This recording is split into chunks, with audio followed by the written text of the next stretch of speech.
can use 2 different balls. This is called foot rubs. It's a hard plastic ball with these spikes on it. The other one you could use is a tennis ball. If you want to get a little heavier, a little tighter than that, you can go for a lacrosse ball. The idea here first is to let's check your posterior chain. I want you to feel if your hamstrings are tight or not. So we're gonna roll ourselves down. We're gonna touch the floor or see how far you can touch. If you can only touch to here, we're gonna see if that changes. If you can get to the floor, we're gonna see if that feels any different too. Try to notice if you feel it anywhere in your hamstrings or in your calves. So with that being said, check again, find what's tight for you. The ball, whichever side is tighter, take that ball, place it on the ground. I'm gonna go for right underneath the toes. So if you press your toes up, you're gonna go underneath the toes. So you're gonna lift that big toe up. You're gonna mobilize that into dorsiflexion. It's an important position for the toe because it's what gives you propulsion in your push-off, in your walking stance, and in your running stance, okay? It has an attachment called the flexor hallucis longus, and that's an important muscle to give that toe that propulsion, okay? You're gonna bring it now underneath the metatarsal heads, which is similar in the palm to the insides here. We're gonna roll it side to side, see if you can feel any spot that's tight or tender. If any of you have bunions, the inside of that big toe side, there's sesamoid bones in there. Sesamoids in Latin stands for sesame seed. They're anchors of where the bone and the tendon, the muscle and the tendon slide through to affect that big toe. All right, we're gonna take it now to the midfoot, kind of where it's fleshy. This is the plantar fascia. We have 2 arches. The longitudinal arch that runs toes to heel and the horizontal arch that runs side to side, all right? So we're gonna work on rotating the ball underneath that longitudinally, lengthwise, and also side to side. We're then gonna take the ball and place it underneath the heel, kind of like we're standing on a high heel, all right? We're gonna roll that out, one side, roll it to the other. So many of you that have plantar fasciitis or plantar fascia issues might feel a tension at the attachment on the inside of the bone, the calcaneal bone, all right? Try to stay away from that. You don't want to irritate it any more than it is. Okay, let's do the other side. Remember, we're gonna work on flexibility of the big toe first, stretching that big toe tendon, stretching that FHL, all right? We're gonna get underneath the metatarsal heads, the met heads. So some of you have what's known as a Mediterranean toe, a Morton's toe, and that's where the second toe is a little longer than the big toe. That poses some sort of biomechanical challenges, especially when you're walking or running. All right, so metatarsal head. Great, let's get it underneath the arch. Again, we're gonna do longitudinal front back. Okay, and then we're gonna go side to side. Great. Okay, let's get it underneath the heel, rotate it around under the heel. And again, remember, if you have plantar fascia on this side, you wanna kind of try to stay away from that inside where it attaches so that you don't get more irritated. Great. All right, let's go back and recheck to see what that hamstring tightness feels like. See if you can go down a little further. I certainly can, and that makes for the connection from the plantar fascia up the posterior chain all the way up to the head. So you can actually increase range of motion in the hamstrings by not stretching the hamstrings, just rolling out the bottom of the foot. We're going with the tennis ball, and we're going underneath the calf. The calf is made up of two heads of the gastrocnemius, and there's a bigger muscle underneath that spans deeper and wider. It's called the soleus. It's what gives you your propulsion to jump.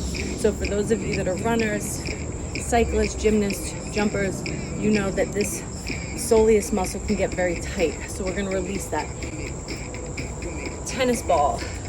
On the bottom, underneath here, we're gonna roll it out.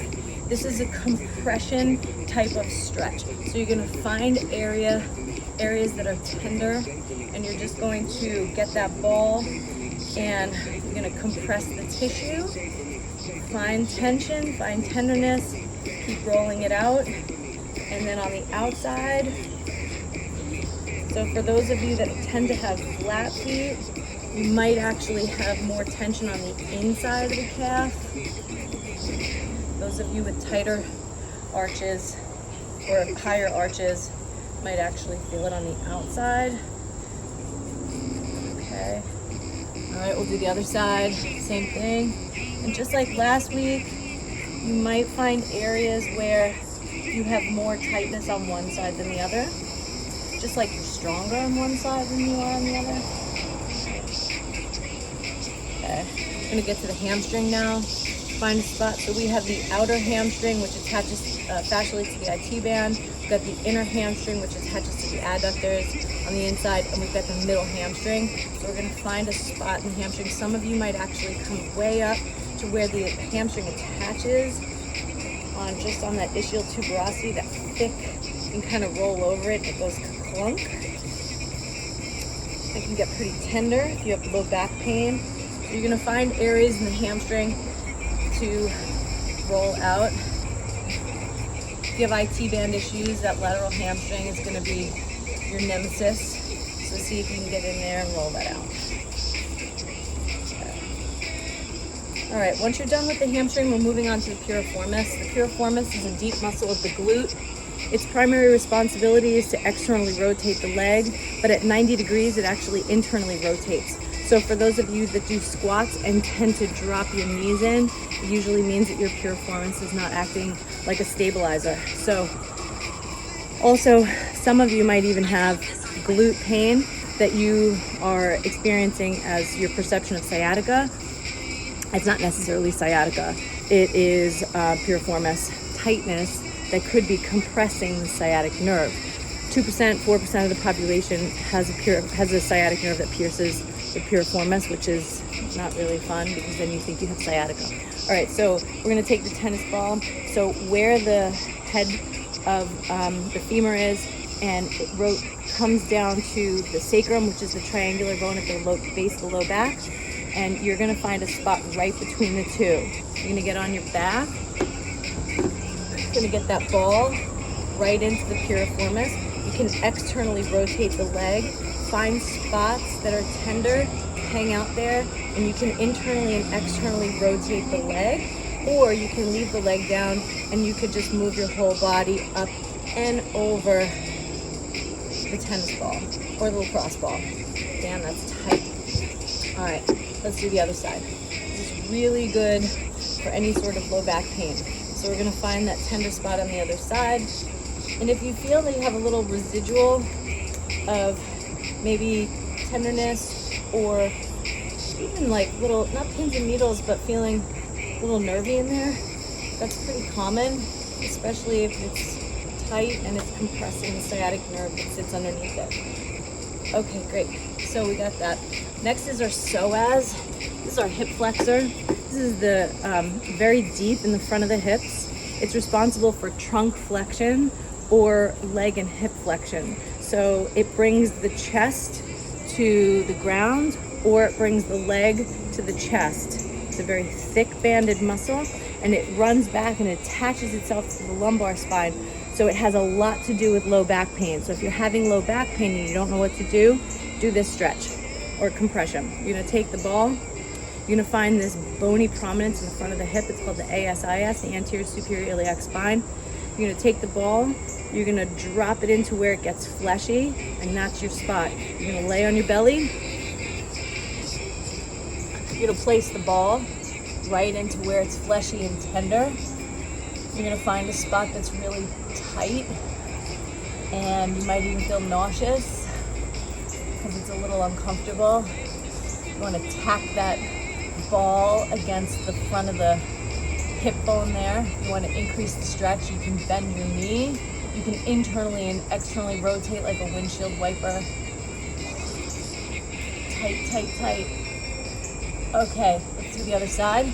Same thing, find that spot right where it's fleshy, right inside from the bone. And you are gonna rock back and forth. And it's really tight and tender on me. Whew. Leg up, in and out. Whew. Okay, last compression stretch we're doing is the pec muscle. So we're working in here, okay? So you're gonna take your arm, place it out to the side. Where the arm meets the trunk, there's a fleshy divot inside here. It's above the breastbone. Take the ball, you're gonna place it right into that fleshy divot. You're gonna lay on your belly, you're gonna press the ball into the ground, and you're gonna rotate yourself away. So we're also adding in a mid-back rotation, right? Because thoracic rotation is very important for all movements in life. All right, so ball into the shoulder, place the hand down, rotate away, and stretch that anterior capsule of the shoulder. You're also stretching the front of the deltoid muscle. Okay, great. We'll try the other side. Rotate away. We'll do one more. Great, okay. Let's go into our main set. So just like last week, we're gonna do what's known as HIIT training. So high intensity work to get your heart rate up. And we're gonna pair it with some strength training using weights and dumbbells and resistance bands and primal movements, because primal movements help with neurodevelopmental movements. We lose them as we get older. We don't necessarily have the coordination or the balance, especially on our body weight, as we did when we were little, we were crawling and rolling. So the first set, this is going to be a 20-minute set, and it is going to be an AMRAP, so as many reps as possible. We're going 2 minutes on the rope. This first set is going to be leg dominant, so we're going 2 minutes on the rope. Our strength portion is going to be a heavy weighted squat with a clean and a jerk, okay? And then we're going to go right into what's known as a loaded beast, into a hop squat and a heel raise, okay? So a loaded beast looks very much like a child's pose in yoga, except you're on your leg or on your feet. Okay, so loaded beast, we're coming down into a squat almost, okay? Loaded beast is here. From here, you're gonna pop up, a jump into a hop into a squat, okay? We're gonna come up, raise the heels, come down, go back down, almost like a burpee back. If you can't burpee back or jump back, just go one leg at a time, all right? Here we go, we're going on the clock. All right, let's go, 2 minutes.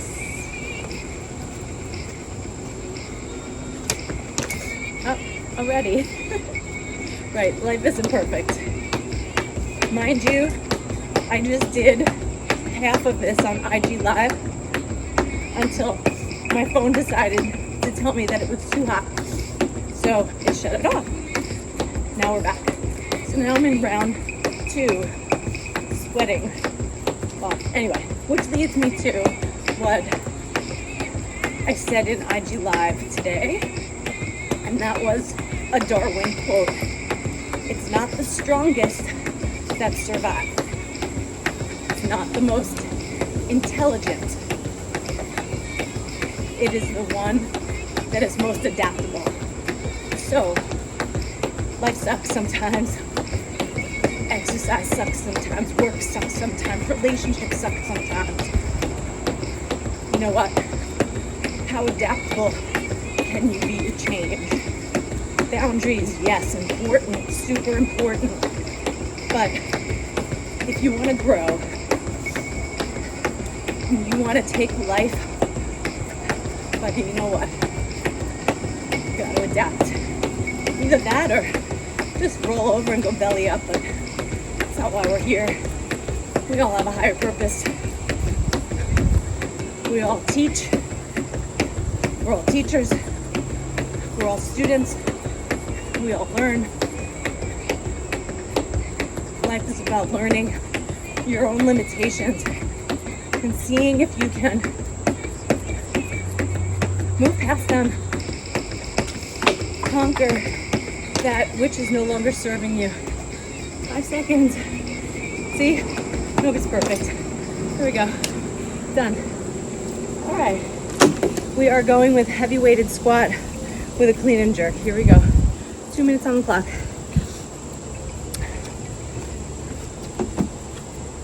We're going for 10 of these. I'm just doing 25 pounds. So Get it up. Use your glutes, use your legs. Make sure that your core is strong. Right? You might want a little pop up at the end to help get that heavier weight up over. I seem to always lose my place when I'm counting and when I'm talking at the same time. Okay, we got 4 more. Good, remember, an AMRAP is as many reps as possible. So, you got this. Good. All right, we are moving into that loaded beast, into a hop squat, into heel raise 10 times. We're 1 minute on the clock. Here we go. We got 10 of these. So, loaded beast, hop squat, up, heel raise, down. That's 2. 3.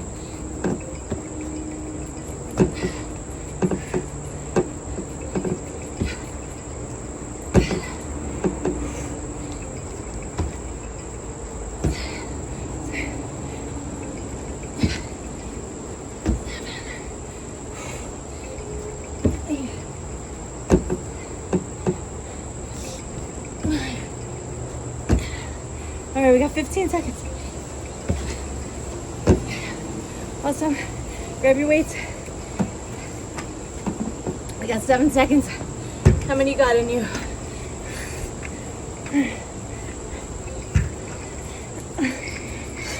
2. Woo! All right. First one down. 2 minutes. Here we go. Damn, I forgot to start my watch again. You know what that means? It means this and that training session didn't happen. Oh my gosh. Life, just adapt. Wow, this is bad.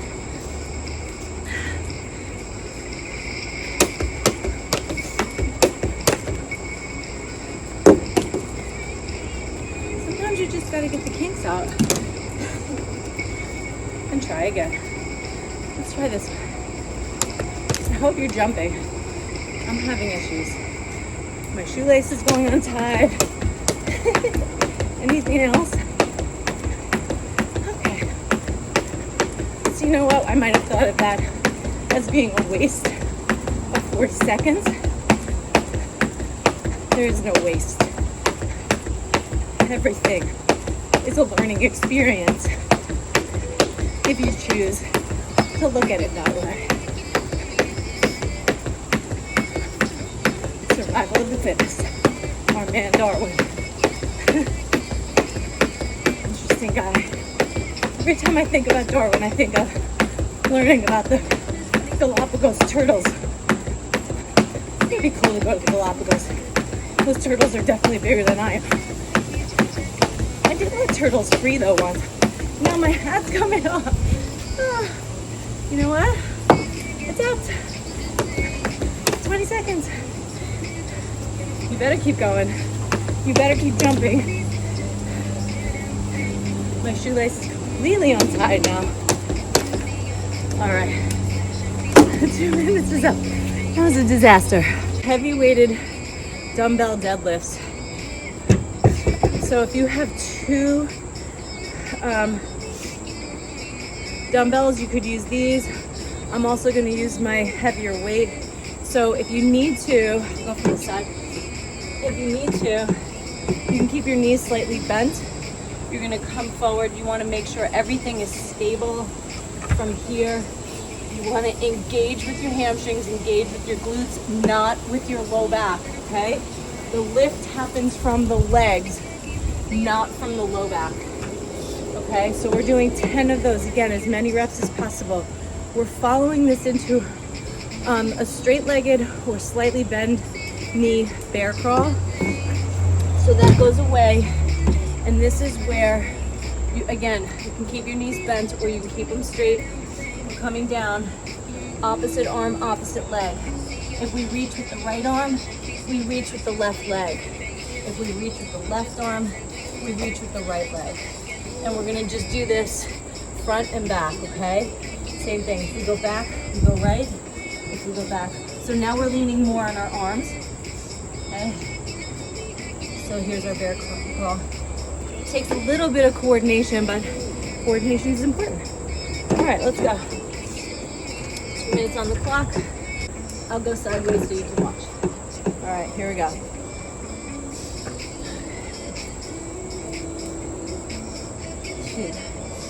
Now, I'm really thinking about pushing weight through my heels, not collapsing through the back. Really thinking about how strong my hamstrings are to assist my trunk sliding upward. Now, the stabilizer here is your hip flexor as well. It's stabilizing you on the way down. It's an eccentric control against gravity. If you start to feel this in your back, bend your knees a little bit more. Okay, 2 more. Good. And up. Okay, place the weight down. Going for our bear crawl. Remember, straight leg or slightly bent. So,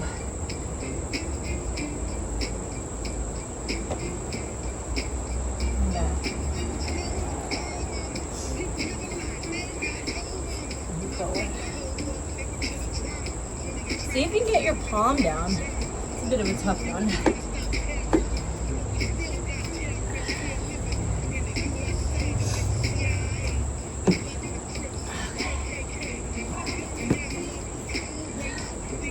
Awesome. Grab the weight again. We got 20 seconds. We're going for our deadlifts again. See if it's easier for you. Keep your knees straighter now. Those walking movements are not only good for mobility of the joints, but it also moves your muscles in full ranges of motion. In full range of motion is what you want. Stop. Okay, that's 2 sets down. Here we go. 2 minutes on the rope.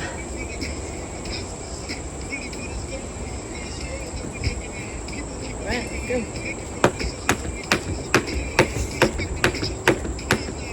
So last week we talked about mantras. Mantras are a fancy way of saying what's your primary thought in your head. You could have negative mantras. I'm not good enough. I'm not strong enough.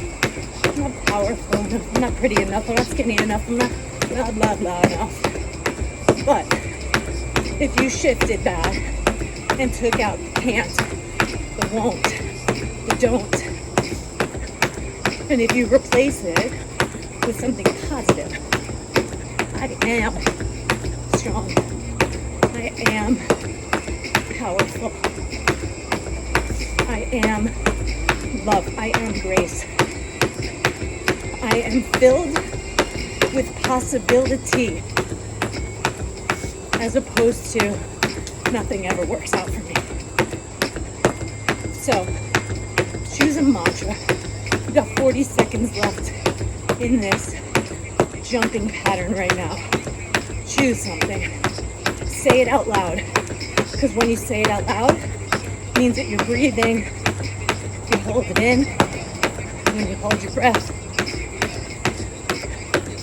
there's no space to grow, adapt, move. I am possible. I like that one today. I am possible. I am infinite possibility. How about that one? I like that one. All right. We're on the Swiss ball. We're gonna do chest press into a fly. Chest press into a fly. Grab your dumbbells.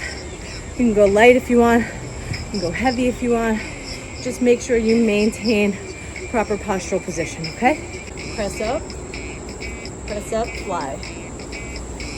You want to make sure that your head stays in a neutral position. You also don't want to break the plane of horizontal. So you don't want your arms to come all the way past, because you're going to put a little bit too much pressure on the front capsule of the shoulder, okay? You want to keep it on the horizon. Don't break that horizontal plane. Okay, we're going for 10 of these. Your core has to stay really strong as well. Okay. Good. Okay. Awesome. Okay, let's come out of this. Loaded beast to reach position. So this is another interesting primal movement. We're going, I'll show you this way. All right, we're going loaded beast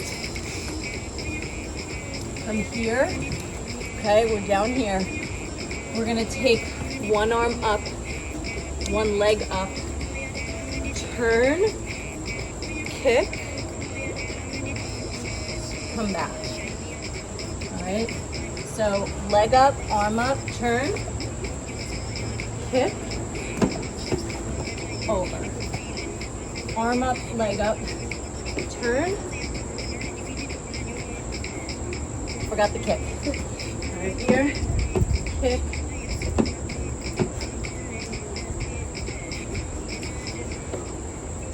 Kick. Great. That's time. Okay, 2 minutes.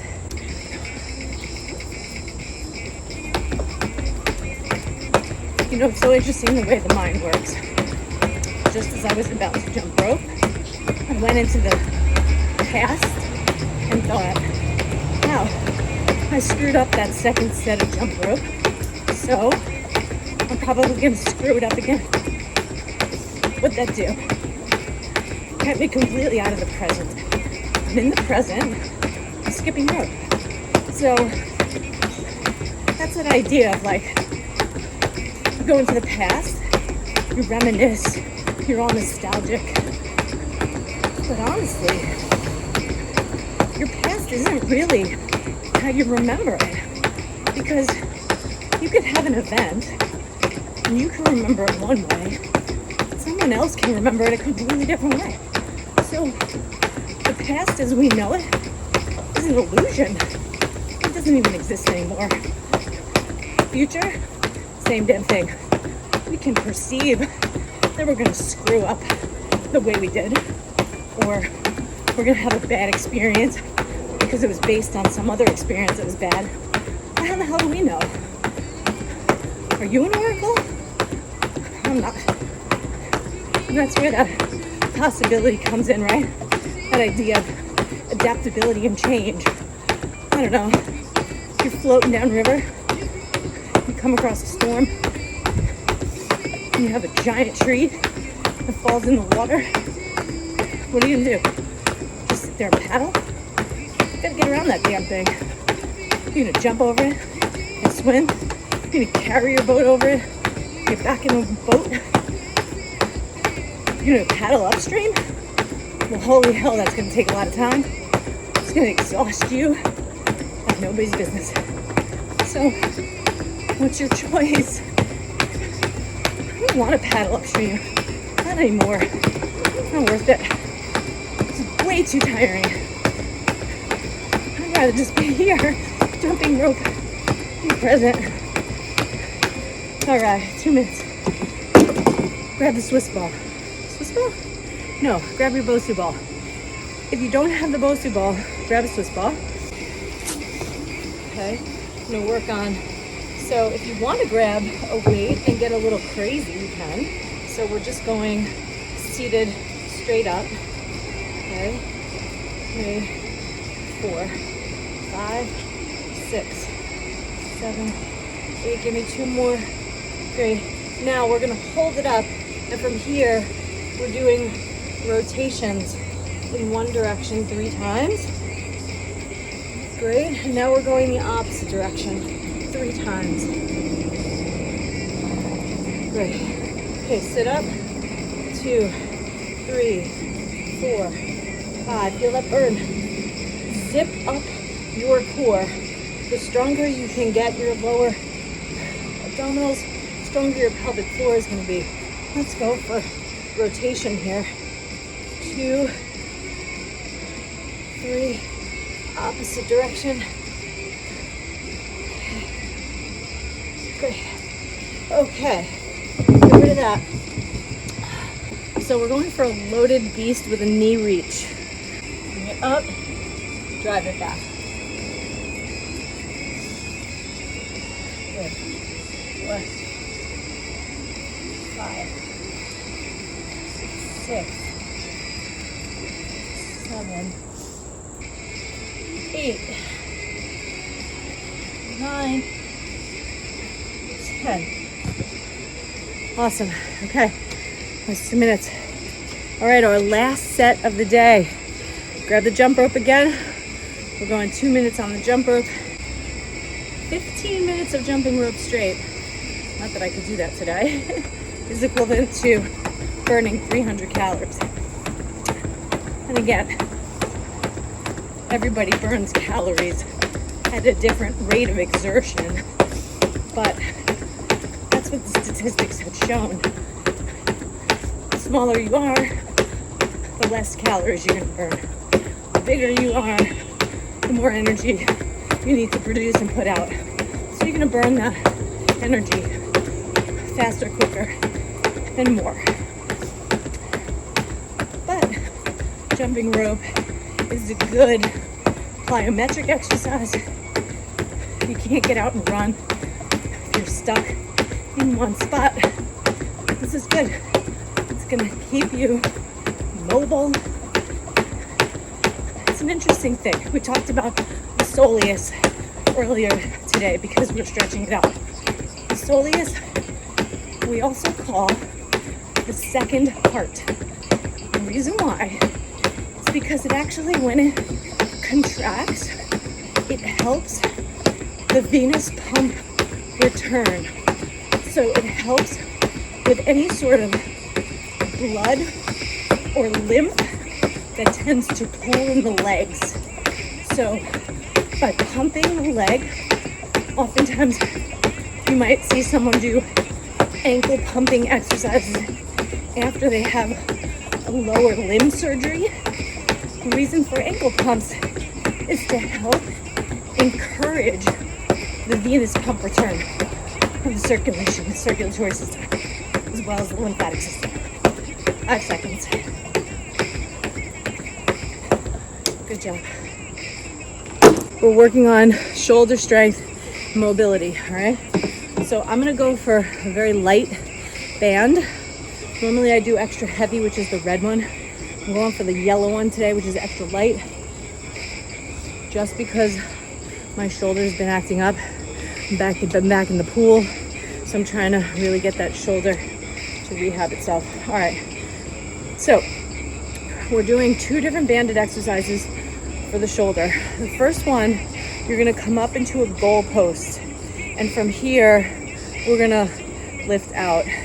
So we're bringing our arms out to the side. What we're working on here is scapular stabilizers. So we want you to move your shoulders and at the same time pinch the inside of your shoulder blades together so they kiss. Make them have a makeout session. It's better. All right, that's one. Second one is gonna be lat pull downs with these. So we're going straight up and we're pulling back behind the back and straight up again. Back behind and straight up again. All right, again, this is not just to bring the shoulder blades together, but we're focusing on getting the lats to pull down, okay? They're also the lower traps. So we have the trapezius muscle, the upper trap, the middle trap, which goes across, and then the lower trap, which comes down. That's why it kind of looks like a trapezoid. But who the hell remembers that from geometry class in grammar school? All right, so let's go. We're going 2 minutes on the clock. For over 2 minutes.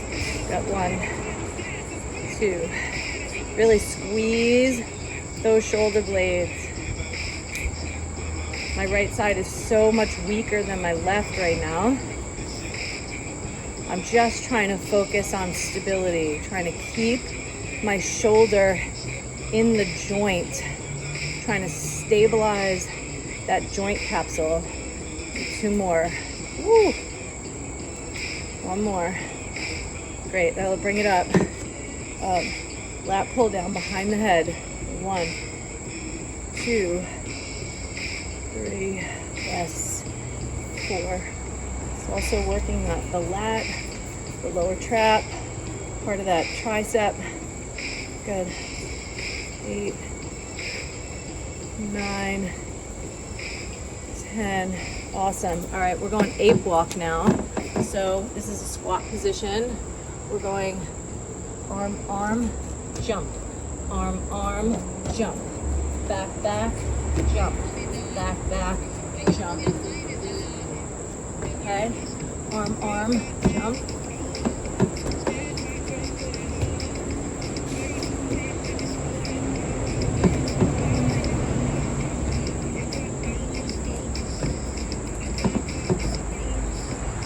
Great. 20 seconds, we got this going. Now, the reason why I paired those is because pushing is a closed chain activity that engages the lats, right? So if you're doing a pull-up, wide grip pull-up, and you're bringing your body up, you're engaging the lats because the lats assist in lifting the trunk up when the arms are stationary on something. It's also pushing yourself. You can imagine pushing yourself out of a pool. That engages lats. Pushing yourself up out of a chair. That engages lats. Let's go up. Lat pull down. Here we go.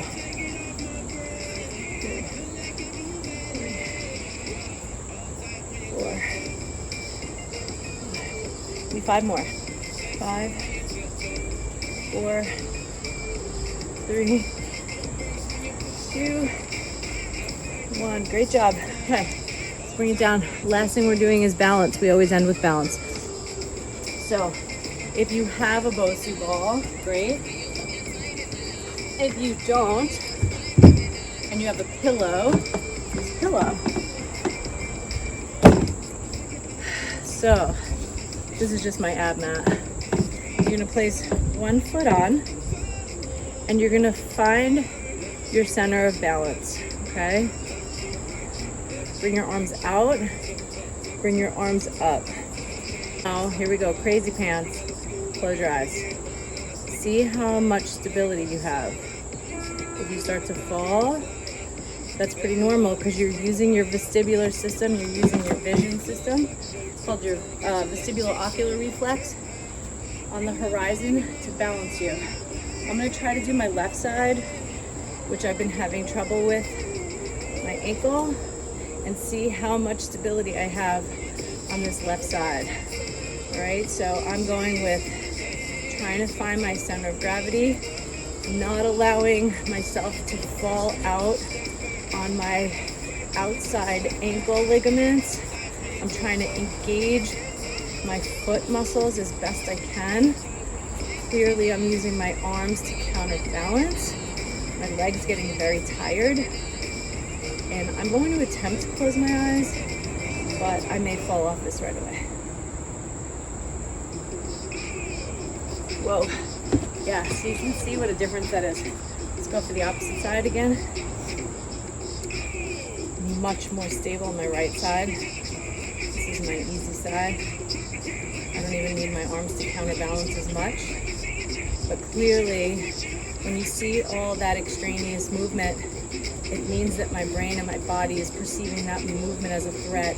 It doesn't like it, so it's gonna try to get me out of it. Close my eyes here. Woo, it's hard on this. All right, y'all. I hope you had fun with me today. Have an awesome day. Work your primal movements. Work your core. Think about what we said. Pliability. Be like Darwin. Survival of the fittest. You got this. Have a good one.